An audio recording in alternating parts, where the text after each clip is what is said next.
Hello and welcome to this special Sunday edition of Justice. I'm Judge Jeanine Pirro. Thanks for being with us tonight.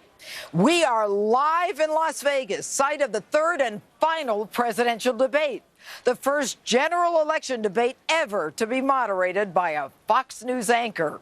Chris Wallace will be that moderator when the debate gets underway in just 3 nights. It will be a huge night for Donald Trump, who is trailing Hillary Clinton in most recent polls. We'll be talking about it in an hour.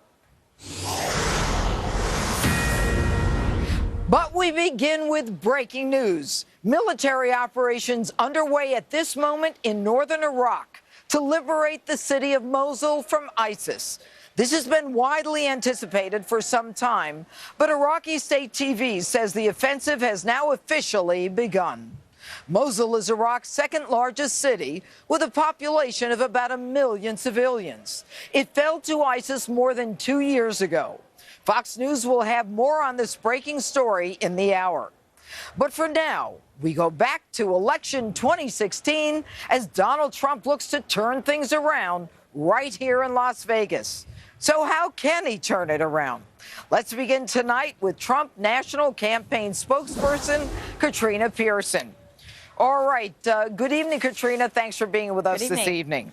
Thank you. All right, Katrina, with what's been going on for the last week or two, how do you convince, or how does Donald Trump convince Americans that this election is not a referendum on the issue of sexual harassment, sexual assault, sexual commentary, and instead it's an issue of what Americans need in terms of the economy, in terms of security, and other issues? Well, I think what we've seen in the last debate, Mr. Trump essentially prosecuting the case against Hillary Clinton and her record, which is in complete opposite of what she's campaigning on. That was just the beginning, which is why you see the diversion and the collusion with the media and the Clinton campaign to distract from those differences between Mr. Trump and Secretary Clinton.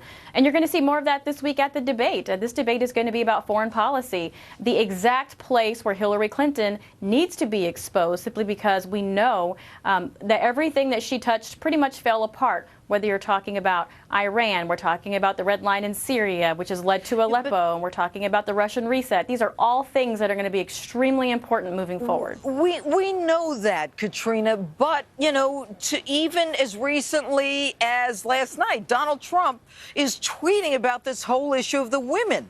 So if you want the Americans, or if the Trump campaign wants Americans to focus on what's important and what Donald has a case to make, then why is he talking about the women? Well, he's essentially defending himself, not on this network, but on others. Every time either a Trump surrogate or someone representing the campaign is addressing those issues and pointing out the false allegations, including the evidence to support that, they get cut off, shut down, and even their mics have been cut off. And Mr. Trump has one avenue to get that outlet out there, and that is his Twitter account. And that's why you've seen that. But he is also talking about the WikiLeaks revelations, and that is tragic. We now know that our freedom is simply an illusion, which has been confirmed by WikiLeaks, because now we know the FBI, the State Department, the Attorney General's office, the Office of the President of the United States was all in on helping Hillary Clinton cover up and obstruct justice when it came to mishandling classified information with her secret email server. Oh, okay, given that the numbers are not great right now, NBC poll 11 points down, you know, ABC, I believe it's 4, Fox a few days ago 7. Are the women who seem to have, you know, gone from Donald Trump, are they gettable? And what does Donald need to do to get them back?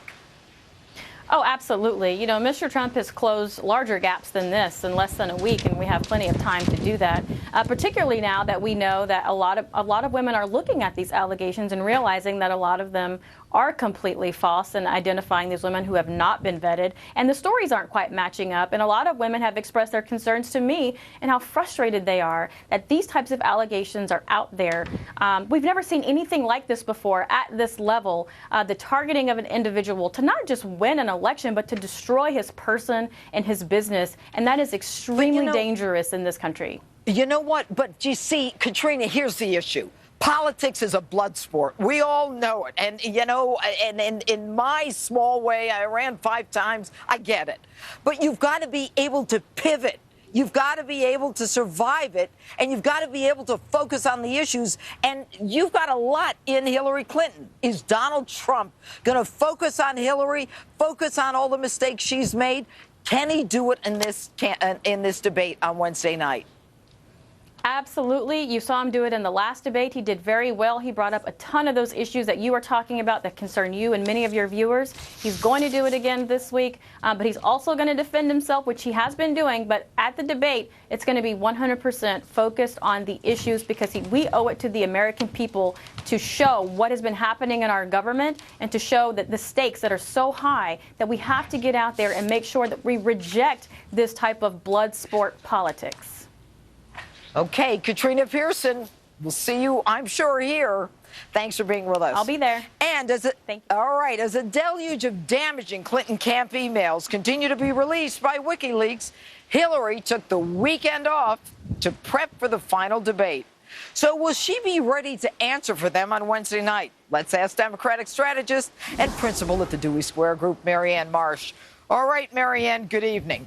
Not a good week for the wind is blowing, but we're standing or sitting tall here. You know, not a great week for Donald, not a great week for Hillary. The WikiLeaks doesn't seem to be getting the attention that the women who've made these claims against Donald Trump have been getting. But, you know, I want to first start with one of these WikiLeaks emails that I just had a moment ago. And maybe we can put up a full screen. It's about 2015 in response to Hillary Clinton and the email concerns. There is an email from her staff saying that, quote, her inability to do a national interview and communicate a genuine feeling of remorse and regret is now, I fear, becoming a character problem, even more so than honesty. Now, we all recognize this, and the question that I have, Marianne, is that do you believe that Hillary has been able to overcome the, you know, that inability to connect with people that even her own staff has recognized?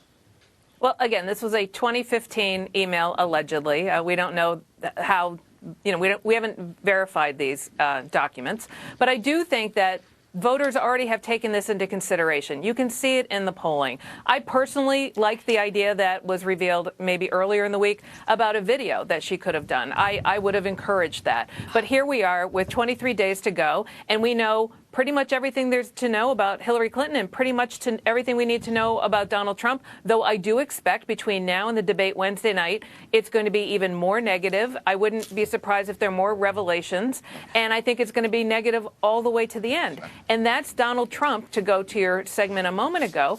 That's his only choice, is to try to get women to see this campaign as so negative that they don't vote. And you and I talked about that last spring. That's his only path. He can't win women back now. He's going to go scorched earth to try to say, oh, my God, I can't vote for either one of them. That's his only chance. And so I think in that respect, I really dread the next 23 Marianne, days. I'm it not makes me sad about this campaign. Marianne, excuse me. Marianne, what do you mean he's going to go scorched earth? I think it's his only chance is to he's gotten most of the Republicans back in the latest polls, right? They've started to come back. He lost them after the tape that came out a week ago Friday. He lost the Republicans and women. The Republicans are coming back in large part, but women, I have a hard time imagining he's going to win their support back. So the only way his path to win or try to close the gap in some of these states is to make it so negative that women don't vote, which historically in very negative campaigns they don't. So the question is, do they stay home or do they stand up and vote? And if they vote, I think that's a big problem for Donald Trump right now. But Marianne, what doesn't make sense is you want to talk about scorched earth. 9 women coming out in 2 weeks. I mean, come on. You want to talk about scorched earth?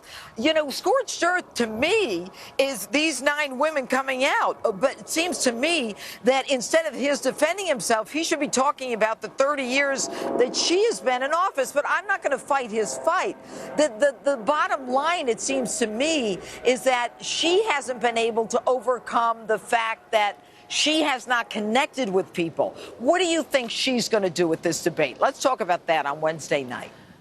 I think what I hope I think what most voters hope is what I hope, which is they both talk about what they want to do as president and lay their plans out there. I mean, say what you will about Hillary Clinton. Obviously, I support her, but she has very detailed plans for pretty much every question that's been thrown her way about how she's going to address things. When Donald Trump has done well, which was that first 20 minutes or so of that first debate, is when he talked about jobs and trade. So at this point, what people really want to hear is, if you're going to be the next president of the United States, what are you going to do to help me, to help my life, to make this country better? If they could both stick to that for the next 23 days, I think everyone would be thrilled. And it would be a great debate. But I'm unfortunately not counting on it. Thanks so much for being with us. All right. Always a pleasure, Judge. Former GOP presidential candidate Herman Cain is here with me in Las Vegas. And coming up next, plus all these different polls out there. How can you tell what the mood is of the voters? I've got the one guy who knows. Frank Luntz is standing by for a live talk on the state of the race. And then I can't go on the steps. This is probably the best place I've been thrown out of. Yeah. Without a doubt. Okay, here we go. Okay. See what happens when I storm onto the steps of one of the holiest places in the world? Mom, I'm only kidding. What brought me to St. Patrick's Cathedral? Street Justice coming up next.